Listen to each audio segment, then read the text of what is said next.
Hello everyone, আশা করছি সকলে ভালো আছো। সকলকে আমার ইউটিউব চ্যানেল নলেজ ব্যাংক টুকুতে স্বাগত। আজকে আমি তোমাদের হাই মাদ্রাসার টেস্ট পেপার 2024-এর লাইফ সায়েন্সের যে পেজ 275 যে স্কুলটা আছে সেই স্কুলটার সমস্ত শর্ট কোশ্চেন নিয়ে আমি এই ভিডিওয়ে আলোচনা করব। আগের ভিডিওয়ে আমি 270 এবং 272 পেজের এমসিকিউ কোশ্চেনগুলো বা অর্থাৎ শর্ট কোশ্চেনগুলো নিয়ে আলোচনা করেছি। ঠিক আছে, তাহলে আজকের ভিডিও আমরা শুরু করব 275 পেজের সমস্ত এমসিকিউ, শূন্যস্থান, সত্য মিথ্যা সমস্ত শর্ট কোশ্চেন নিয়ে আজকে আলোচনা করব। তোমাদের ভিডিও যদি ভালো লাগে, ভিডিওটা শুরু করার আগে তোমাদের বলো অবশ্যই যে ভিডিওটা ভালো লাগলে অবশ্যই চ্যানেলটিকে সাবস্ক্রাইব করে নিও এবং তার সাথে সাথে পাশে থাকা বেল আইকনটিও ক্লিক করে নিও, যে নেক্সট ভিডিও দিলে তোমরা সেই ভিডিওটার নোটিফিকেশন সঙ্গে সঙ্গে পেয়ে যাও। এবং ভালো লাগলে অবশ্যই বন্ধুদের সঙ্গে শেয়ার করবে এবং কমেন্ট করে জানাবে। তাহলে শুরু করা যাক।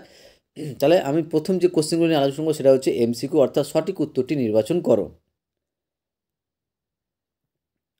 ফার্স্ট যে কোশ্চেনটা ছিল সেই কোশ্চেনটা আছে যে লজ্জাবতীর পত্রক স্পর্শতে গুটিয়ে যায় এটি কী ধরনের চলন। লজ্জাবতীর পত্রক স্পর্শে গুটিয়ে যায় এটি কী ধরনের চলন। এটা অ্যান্সার হবে সিসমোন্যাস্টিক চলন। সিসমোন্যাস্টিক চলন। ঠিক আছে, আমি শুধু অ্যান্সারগুলো বলছি, অপশানগুলো পুরো বলতে যাচ্ছি না, বেকার টাইম নষ্ট না করে শুধু অ্যান্সারটা আমি বলছি। তাহলে এক নম্বর কোশ্চেন অ্যান্সার কী বললাম, যে লজ্জাবতীর পত্রক স্পর্শে গুটে যায় এটি কী ধরনের চলন। এটা হচ্ছে সিসমোন্যাস্টিক চলন। আর তোমাদের বলবো ভিডিওটা স্কিপ না করে তোমরা ভিডিওটা পুরোটা শোনো। তাহলে ভিডিওটা পুরো দেখলে তোমাদের দেখবে যে এই শর্ট কোশ্চেনটা তোমাদের একবার অলরেডি পড়া হয়ে যাবে। ঠিক আছে, একবার পড়ে নিলে তোমাদের যে যদি পরীক্ষা আসে তোমরা সহজেই কোশ্চেন অ্যান্সার করতে পারবে। তো তোমাদের বলবো ভিডিওটা না টেনে ভিডিওটা পুরো দেখতে, তাহলে তোমাদের কোশ্চেনটাও একবার পড়া হয়ে যাবে, তোমাদের এই কোশ্চেন স্কুলটা একবার পড়া হয়ে যাবে। ঠিক আছে, তাহলে ফার্স্ট যে কোশ্চেনটা বললাম সেটা হচ্ছে লজ্জাপতির পতক স্পর্শতে গুটিয়ে যায় এটি কী ধরনের চলন। এটা হচ্ছে সিসমোন্যাস্টিক চলন। তাহলে নেক্সট কোশ্চেনে আসি। 2 নম্বর কোশ্চেন কী ছিল, যে অ্যান্টি ডায়াবেটিক হরমোন হলো, অ্যান্টি ডায়াবেটিক হরমোন হলো সেটা হবে অ্যান্সার ইনসুলিন। তোমাদের বারবার বলছি যে তোমরা ভিডিওটা টেনে দেখবে না, পরপর দেখবে, তোমাদের পড়া হয়ে যাবে। যে অ্যান্টি ডায়াবেটিক হরমোন হলো সেটা হচ্ছে ইনসুলিন। ওকে, তারপরে 3 নম্বর কোশ্চেন কী ছিল, 3 নম্বর কোশ্চেনে ছিল যে মানব চক্ষুর যে অংশে প্রতিবিম্ব গঠিত হয় সেটি কি। মানব চক্ষুর যে অংশে প্রতিবিম্ব গঠিত হয় সেটি হচ্ছে রেটিনা। তাহলে মানব চক্ষুর যে অংশে প্রতিবিম্ব গঠিত হয় সেটা হচ্ছে রেটিনা। তারপরে নেক্সট ভিডিও আসি, সেটা হচ্ছে 1.4। নেক্সট কোশ্চেন হচ্ছে 1.4 কি, যে ইউরাসিল ক্ষারক পাওয়া যায়, ইউরাসিল ক্ষারক পাওয়া যায় কোথায়। সেটা অ্যান্সার হবে আরএনএতে। তাহলে ইউরাসিল ক্ষারক কোথায় পাওয়া যায়, আরএনএতে।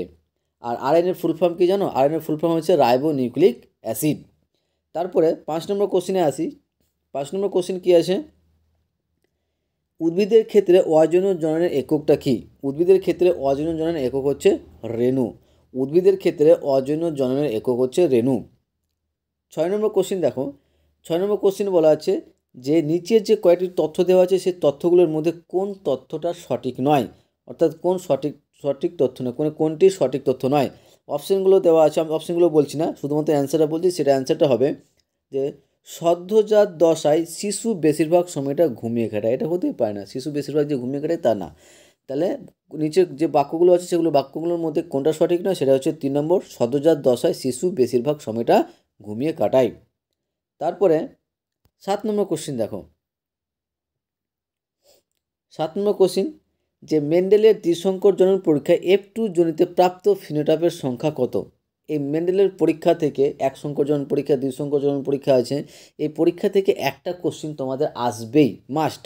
ঠিক আছে, সে ওই 50%, 0%, থ্যালাসেমিয়ার, হাইপোথ্যালাসেমিয়া, এই যে কোশ্চেনগুলো থাকে এখান থেকে এই টাইপের কোশ্চেন একটা আসবে। তোমাদের বলবো এই ধরনের কোশ্চেনগুলো ভালো করে মুখস্থ করে নিতে। তাহলে 7 নম্বর কোশ্চেন যেটা আছে সেটা হচ্ছে মেন্ডেলের দ্বিসংকর জনন পরীক্ষায় F2 জনিতে প্রাপ্ত ফিনোটাইপের সংখ্যা কত। অ্যান্সার হবে 4টি। তারপরে 8 নম্বর কোশ্চেন দেখো, 8 নম্বর কোশ্চেন আছে যে দুটি শঙ্কর লম্বা মোটর গাছের মধ্যে সংকরণ ঘটালে প্রথম অপত্যজনিত শতকরা যত ভাগ শঙ্কর জন্মাবে তা হলো। শতকরা যত ভাগ, এটা ভাগ হবে, হ্যাঁ, শতকরা যত ভাগ শঙ্কর জন্মাবে তা সেটা কি, সেটা হচ্ছে 50%, 50 ভাগ হয়েছে। তারপরে 9 নম্বর কোশ্চেন দেখো, 9 নম্বর কোশ্চেনের অ্যান্সার কী হবে, যে রক্ত তঞ্চনের জন্য প্রয়োজনীয় 8 নম্বর ফ্যাক্টরের অনুপস্থিতি সৃষ্ট রোগ হলো, সেটা হচ্ছে হিমোফিলিয়া এ। তোমাদের অপশানে দুটো হিমোফিলিয়া এ আছে, যে কোনো একটা দিলে হয়ে যাবে, ঠিক আছে, অপশান ভুল দেওয়া আছে। তারপরে 10 নম্বর কোশ্চিন দেখো, 10 নম্বর কোশ্চিনে কী আছে, যে প্রদত্ত কোন বৈশিষ্ট্যটি ইউইপাসের তা স্থির করো। নিচের যে বৈশিষ্ট্যগুলো দেওয়া আছে সেই বৈশিষ্ট্যগুলোর মধ্যে কোন বৈশিষ্ট্যটা ইউইপাসের বৈশিষ্ট্য, সেটা হবে অ্যান্সার 3, যে সামনের পায়ে 4টি ও পেছনের পায়ে 3টি আঙুল ছিল। তাহলে ইউইপাসের বৈশিষ্ট্য ছিল সেটা, তার মধ্যে একটা হচ্ছে কি, যে সামনের পায়ে 4টি ও পেছনের পায়ে 3টি আঙুল ছিল। তারপরে 11 নম্বর কোশ্চিন বলো, আর তোমাদের বারবার বলবো তোমরা ভিডিওটা না টেনে ভিডিওটাকে সম্পূর্ণ দেখতে বলবো, কারণ তোমরা যদি পুরো ভিডিওটা একবার দেখে নাও তাহলে দেখবে তোমাদের একবার অলরেডি পড়া হয়ে যাবে, ঠিক আছে। তারপর কোশ্চিন আছে যে প্রদত্ত কোনটি উদ্ভিদের নিষ্ক্রিয় অঙ্গ নয়। এই অ্যান্সারটা তোমরা রাখবে যে ঝুম কলতার মাকড়স। এটা কোশ্চিনের অ্যান্সারটা আমি 100% শিওর না, তাহলে আমি তোমাদের নেক্সট ভিডিওয়ে এই কোশ্চিনের অ্যান্সারটা আমি বলে দেবো, ঠিক আছে। তারপরে 12 নম্বর কোশ্চিন দেখো, 12 নম্বর কোশ্চিনে কী আছে, এটা হচ্ছে important question, very very important question. এই কোশ্চিনগুলো পরীক্ষায় আসার মতো, যে ক্যাকটাসের পাতা কাটা রূপান্তরিত হওয়ায় উদ্ভিদের কোন উপকার সাধিত হয়। ক্যাকটাসের পাতা কাটা রূপান্তরিত হয় উদ্ভিদের কোন উপকার সাধিত হয়, অপশানগুলো অ্যান্সার হবে সেটা হচ্ছে বাষ্পমোচন রোধ করা। তাহলে ক্যাকটাসের পাতায় কাটা রূপান্তরিত হওয়া উদ্ভিদের কোন উপকার সাধিত হয়, সেটা হচ্ছে বাষ্পমোচন রোধ করা। ইম্পর্টেন্ট কোশ্চিন, হ্যাঁ। তারপরে 13 নম্বর কোশ্চিন দেখো, 13 নম্বর কোশ্চিন কী আছে, অনেক বড় কোশ্চিন, যে ডিনাইট্রিফিকেশন সম্পর্কে প্রদত্ত কোন বক্তব্যটি সঠিক তা স্থির করো। নিচের অনেক 4টা বক্তব্য আছে, তার মধ্যে যে অ্যান্সার সঠিক হবে সেটা হচ্ছে প্রথমটাই, যে ডিনাইট্রিফিকেশন গ্যাস নাইট্রেট থেকে মুক্ত হয়ে পরিবেশে ফিরে যায়। প্রথম অ্যান্সারটাই সঠিক অ্যান্সার, ঠিক আছে। তারপরে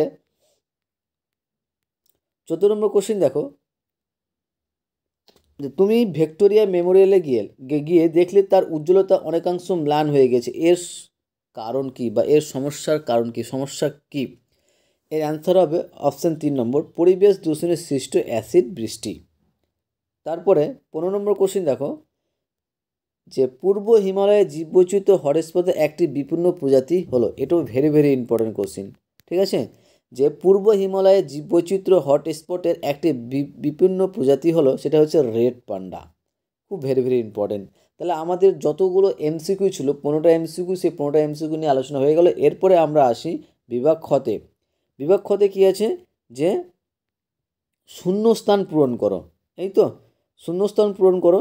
যে 2.1 যে কোশ্চেনে সেটা হচ্ছে, যে বাহ্যিক স্পর্শ উত্তাপ ঠান্ডা বীজ প্রভৃতি উদ্দীপক কোষের অভ্যন্তরে বিভিন্ন পরিবর্তন সৃষ্টি করে যা উদ্ভিদের বিভিন্নভাবে ড্যাশ করতে পারে, সেটা অ্যান্সার হবে সাড়া করতে পারে। তাহলে বাহ্যিক স্পর্শ উত্তাপ ঠান্ডা বীজ প্রভৃতি উদ্দীপক কোষের অভ্যন্তরে বিভিন্ন পরিবর্তন সৃষ্টি করে যা উদ্ভিদের বিভিন্নভাবে সাড়া করতে পারে। 2 নম্বর কোশ্চিন দেখো, 2-2, যে ক্রোমোজোমাল তন্তু ক্রোমোজোমের সেন্ট্রোমিয়ারে অবস্থিত ড্যাশ নামক বিশেষ গঠনের সঙ্গে যুক্ত, সেটা হচ্ছে কাইনেটোকোর নামক বিশেষ গঠনের সঙ্গে যুক্ত। 3 নম্বর কোশ্চিন দেখো 2.3, যে ছত্রাক থেকে নিঃসৃত ক্ষতিকারক টক্সিনও, সেটা হচ্ছে মাইকোটক্সিন। ছত্রাক থেকে নিঃসৃত ক্ষতিকারক টক্সিন হলো মাইকোটক্সিন। তারপরে 2.4 কোশ্চিনটা দেখো, যে আর্মাডিলো ড্যাশ রোগের গবেষণায় ব্যবহৃত হয়, সেটা হচ্ছে কুষ্ঠ রোগের গবেষণায় ব্যবহৃত হয়। আর্মাডিলো কুষ্ঠ রোগের গবেষণায় ব্যবহৃত, আরও বিভিন্ন রোগ আছে, অনেক রোগের আছে, সেটাও হয়, তো তোমরা লিখবে আর্মাডিলো কুষ্ঠ রোগের গবেষণায় ব্যবহৃত হয়। 5 নম্বর দেখো, মৌমাছির বার্তা আদান প্রদান হলো ড্যাশ গঠিত অভিযোজন, এটা হচ্ছে আচরণ গঠিত অভিযোজন। মৌমাছির বার্তা আদান প্রদান হলো এটা হচ্ছে আচরণ গঠিত অভিযোজন। 6 নম্বর কোশ্চিন দেখো, capital T small T cross capital T small T সংকরণের ফলে শতকরা ড্যাশ ভাগ টিটি মোটর গাছ পাওয়া যায়, সেটা হচ্ছে 25 ভাগ অ্যান্সার হবে। তারপরে শূন্যস্থান হয়ে যাওয়ার পরে আমরা আসি সত্য মিথ্যাতে। সত্য মিথ্যা করতে বলেছে, যে 2.7 নম্বর কোশ্চিনের দেখো, যে গুরু মস্তিষ্কের ভাঁজকে সালকাস ও খাঁজকে জাইরাস বলে, এটা একদম মিথ্যা কথা, ঠিক আছে। তারপরে কোশ্চিন আছে 2.8, যে ল্যাটিসিমাস ডরসি পেশির সংযোজনে উত্তোলিত হাত দেহের অক্ষের কাছে আসে, একদম সত্য কথা এটা, হ্যাঁ সত্য। তারপরে 2.9 নম্বর কোশ্চেনটা দেখো, যে অঙ্গজ জননের জননকোষ গঠিত হয় কিন্তু মিলিত হয় না, সত্য হবে। 10 নম্বর ফসফেট ডিটারজেন্ট ইউট্রিফিকেশন ঘটায়, একদম সত্য। দ্বিসংকর জননের টেস্ট ক্রসের ক্ষেত্রে ফিনোটাইপের অনুপাত 1:1:1:2 পাওয়া যায়, এটাও সত্য। তাহলে 2.4 সত্য, 2.9 সত্য, 2.10 সত্য, 2.11 সত্য। তারপরে আমরা আসি 2.12-এ। কী বলা আছে, যে বিবর্তন জীবনের ক্রমবিকাশের ফল এবং অভিযোজন হলো এর কারণ, এটা অ্যান্সার হবে মিথ্যা। আশা করছি বুঝতে পেরেছো। আর তোমাদের বলবো যে তোমাদের ভিডিওটা ভালো লাগলে অবশ্যই চ্যানেলটিকে সাবস্ক্রাইব করে নিও এবং তার সাথে সাথে পাশে থাকা বেল আইকনটা ক্লিক করে নিও, ঠিক আছে? তাহলে আমি এর পরের ভিডিও দিলে তোমরা সেই ভিডিওটার নোটিফিকেশন সঙ্গে সঙ্গে পেয়ে যায়, এবং তার সঙ্গে আমি তোমাদের ভৌতবিজ্ঞান এমনকি ম্যাথের সলিউশন নিয়েও আসবো, ঠিক আছে? একটু লেট হবে, কিন্তু আমি লাইফ সায়েন্স, ফিজিক্যাল সায়েন্স এবং ম্যাথের যতগুলো এমসিকিউ, শর্ট কোশ্চেন, অর্থাৎ শর্ট কোশ্চেন এমনকি বড় কোশ্চেন নিয়ে আমি আসবো। একটু টাইমটা আমাকে দাও, তাহলে আমি সব সলভ করে দেবো তোমাদের। তাহলে এবার হচ্ছে এ স্তম্ভের সঙ্গে বি স্তম্ভ মেলাও। এ স্তম্ভের সঙ্গে বি স্তম্ভ মেলাতে বলেছে। দেখো 2.13 অর্থাৎ 2.13-এর যে ট্রকলিয়ার সেই অ্যান্সারটা হবে এফ নম্বর, কী বলতো, বহির্বাহী স্নায়ু। তারপর হচ্ছে আমের অ্যান্সারটা হবে সি, পতঙ্গ পরাগী উদ্ভিদ। থাইমিন অ্যান্সার হবে পিরিমিডিন যুক্ত ক্ষার। তারপরে মিনামাটা হবে পারস, বি নম্বরেরটা। পৃথককরণ সূত্রের ব্যতিক্রম, এটা অ্যান্সার হবে লাস্টেরটা, অসম্পূর্ণ প্রকটতা। প্লাটিপ্লাস, এটা অ্যান্সার হবে সি, জীবন্ত জীবাশ্ম। তাহলে শুধুমাত্র বাকি পড়ে থাকছে পিউরিনযুক্ত ক্ষার। ওকে, আশা করছি বুঝতে পেরেছো। তারপরে আমরা আসি একটি বাক্যে উত্তর, এবং এটি হলেই আমার এই ভিডিওটা কমপ্লিট, অর্থাৎ এই স্কুলে যতগুলো শর্ট কোশ্চেন ছিল সেই শর্ট কোশ্চেনগুলো আমার হয়ে যাবে। তাহলে নেক্সট ভিডিওতে আমরা আবার নেক্সট স্কুল নিয়ে আলোচনা করব। তাহলে আজকে যে এই স্কুলের যে একটি বাক্যে উত্তর সেই কোশ্চেনগুলো নিয়ে আলোচনা করছি, তাহলে সেটা হচ্ছে 2.19। ফার্স্ট যে কোশ্চেন আছে একটি বাক্যে উত্তরের মধ্যে, সেটা হচ্ছে কেমোন্যাস্টিক চলনের একটি উদাহরণ দাও। কী বলা আছে, যে কেমোন্যাস্টিক চলনের একটি উদাহরণ দাও। সেটা হবে সূর্য শিশির উদ্ভিদের পাতার কর্ষিকাগুলি পতঙ্গের সংস্পর্শে আসা মাত্র বেঁকে গিয়ে পতঙ্গকে আবদ্ধ করে, এটা হচ্ছে কেমোন্যাস্টিক চলনের একটি উদাহরণ, ঠিক আছে? তারপরে কোশ্চেন আছে যে বিসদৃশ্য শব্দটি বেছে লেখো। অক্সিন, থাইরক্সিন, জিব্বেরেলিন, সাইটোকিন, এর মধ্যে কোন শব্দটি বিসদৃশ্য, সেটা হবে থাইরক্সিন। তারপরে 2.21 দুটি ভৌত কার্সিনোজেনের উদাহরণ দাও। একটা হচ্ছে অ্যাসবেস্টস আর একটা হচ্ছে ইউভি রশ্মি, ঠিক আছে? আরও আছে, অসংখ্য আছে, তো দুটো যেহেতু বলতে বলেছি তার জন্য আমি দুটো লিখেছি। তারপরে হচ্ছে বেনজোপাইরিন কি? বেনজোপাইরিন হলো একটি কার্সিনোজেনের উদাহরণ। ঠিক আছে? তারপরে 2.23 কোশ্চেন কি আছে, যে নিচের সম্পর্কযুক্ত শব্দজোড়া দেওয়া আছে, প্রথম জোটটি থেকে দ্বিতীয় জোটটি শূন্যস্থানে বসাও। অজনন জনন, রেণু, জনজনন, তাহলে এটার অ্যান্সার হবে, সেটা হচ্ছে গ্যামেট। তারপরে 2.24 নিচের চারটি বিষয়ের মধ্যে একটি বিষয়ের অন্তর্গত বিষয়গুলি খুঁজে বার করে এবং লেখো। রেণুধর যৌনুক্রম, লিঙ্গধর যৌন, মিওসিস, এটা অ্যান্সার হবে যৌনুক্রম। 25 নম্বর হচ্ছে শঙ্কর লম্বা মোটর গাছের জিনোটাইপ কী ধরনের, সেটা অ্যান্সার হবে ক্যাপিটাল টি স্মল টি। তারপরে 2.26 অর্থাৎ আজকে ভিডিও লাস্ট কোশ্চেন, এবং লাস্ট কোশ্চেনটা বলার আগে তোমাদের বলবো অবশ্যই চ্যানেলটিকে সাবস্ক্রাইব করে নিও এবং তার সাথে সাথে পাশে থাকা বেল আইকনটাও ক্লিক করে নিও, কারণ পরের ভিডিও দিলে তোমরা সেই ভিডিওটার নোটিফিকেশন সঙ্গে সঙ্গে পেয়ে যাও। তাহলে লাস্ট কোশ্চেন সেটা হচ্ছে রেটিয়া মেরাবিলিয়া কি? যে রুই মাছের পটকার পশ্চাৎ প্রকোষ্ঠে অবস্থিত গ্যাস শোষণকারী রক্তজালককে রেটিয়া মিরাবিলিয়া বলা হয়। তাহলে কি বললাম, যে রেটিয়া মিরাবিলিয়া কি বা কাকে বলে, সেটা হচ্ছে রুই মাছের পটকার পশ্চাৎ প্রকোষ্ঠে অবস্থিত একটি গ্যাস শোষণকারী রক্তজালককে রেটিয়া মিরাবিলিয়া বলা হয়। আশা করছি তোমাদের ভিডিওটা ভালো লেগেছে। নেক্সট ভিডিওর জন্য তোমরা চ্যানেলটিকে সাবস্ক্রাইব করে এবং তার সাথে সাথে পাশে থাকা বেল আইকনটিও ক্লিক করে নিও। ওকে, থ্যাংক ইউ ভিডিওটা দেখার জন্য।